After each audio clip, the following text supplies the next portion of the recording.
অন্যান্য বিষয়ে আলোচনা চলছে, কতদিনের সংখ্যা এসব বিষয়ে আলোচনা চলছে। সেটা আমরা 10 থেকে 15 জনের একটা প্রাথমিক তালিকা দিয়েছি। সেই তালিকাটি এখন আমরা প্রকাশ করব না, যেহেতু এটা একটা প্রাথমিক। সেটা আমরা আরো চূড়ান্ত করে দ্রুত সময়ের মধ্যে, সেটা প্রায় 24 ঘন্টার মধ্যেই সেই তালিকা সহ আপনারা সরকারের অন্তর্বর্তীকালীন সরকারের ঘোষণাটি দেশবাসী পেয়ে যাবে।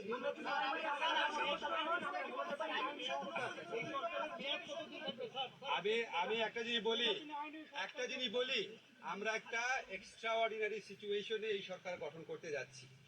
এক্সট্রা অর্ডিনারি সিচুয়েশনে সরকার গঠনের ক্ষেত্রে বিভিন্নভাবে এটাকে বৈধতা দেওয়ার সাংবিধানিক রীতি আছে, নিয়ম আছে, সেটা ফলো করা হবে। সরকারের মেয়াদ এখনই ঠিক করা হয়নি, ওইটা আমাদের এই ছাত্র জনতা, আমাদের যারা সমন্বয়করা, ওনাদের প্রস্তাব ক্রমে ডক্টর মোহাম্মদ ইউনূসকে তত্ত্বাবধায়ক সরকারের প্রধান হিসাবে আমাদের রাষ্ট্রপতিও সম্মতি জানিয়েছেন। অন্তর্বর্তীকালীন সরকার হিসেবে উনি আসার পর এই ব্যাপারে একটা ঘোষণা আসবে।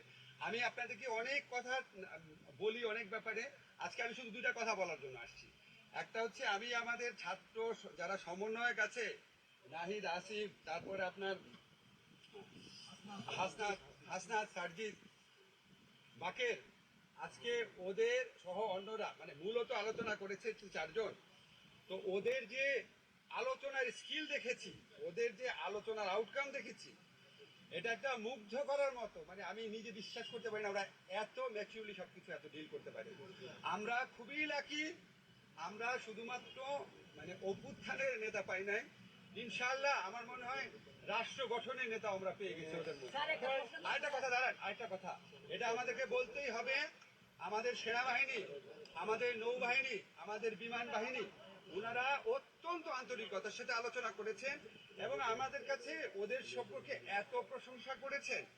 এবং ওনারা এই যে ছাত্ররা যে বিভিন্ন জায়গাতে ট্রাফিকের দায়িত্ব পালন করছে, মন্দির পাহারা দিচ্ছে, এটা ওনারা অনেক প্রশংসা করেছেন। এবং ওনারা আমাদের এই সমন্বয়কদের দেখে এখনকার তরুণদের প্রতি ওনাদের প্রত্যাশা, শ্রদ্ধাবোধ আমার মনে হচ্ছে অনেক বেড়ে গেছে।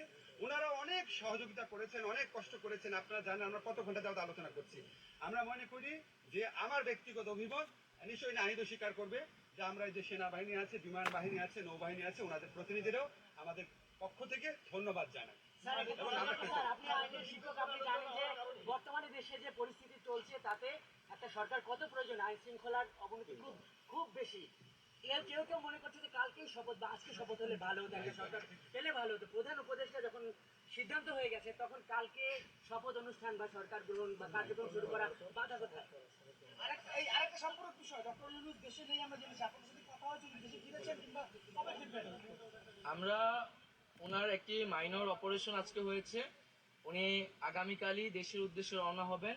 হয়তো আগামীকাল রাতে অথবা পরশুদিন সকালের মধ্যে উনি দেশে এসে পৌঁছাবেন এবং এর মধ্যেই আমাদের তালিকাটিও চূড়ান্ত হয়ে যাবে এবং হয়তো আমরা 24 ঘন্টা বা তারও কিছু সময়ের মধ্যে, অধিক কিছু সময়ের মধ্যেই আমরা পূর্ণাঙ্গ যে সরকার, অন্তর্বর্তীকালীন সরকারের শপথ যে বিষয়টি, সেটি আমরা করে ফেলতে পারবো।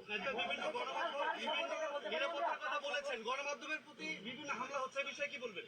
আমরা সকলকে শান্তিপূর্ণ পরিবেশ বজায় রাখার জন্য ভূমিকা রাখতে আহ্বান জানাচ্ছি। আমরা ছাত্র জনতারা এই অভ্যুত্থান করেছে, এখন এই অভ্যুত্থানকে রক্ষা করার, একটি নতুন বাংলাদেশ গঠন করার দায়িত্ব তাদের।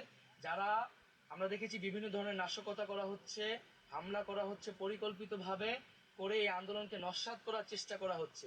আমরা সকল প্রতি আহ্বান থাকবে এই ধরনের লুটপাট হামলাকে রুখে দিবেন এবং যারা সংবাদকর্মী আছেন তাদের প্রতি সর্বোচ্চ সহযোগিতা করবেন এবং আপনারা থানাগুলোকেও প্রয়োজনে পাহারা দিবেন। আমরা বলেছি বারবার, যারা এই ফ্যাসিস্ট রেজিমের সাথে গণহত্যায় জড়িত ছিল, দুর্নীতিতে জড়িত ছিল, তাদেরকে আইনি প্রক্রিয়ায় বিচারের আওতায় আনা হবে। কেউ আপনারা আইন তুলে নেবেন না। আমরা প্রতিহিংসা, রক্তপাত চাই না, আমরা একটি শান্তিপূর্ণ বাংলাদেশ চাই।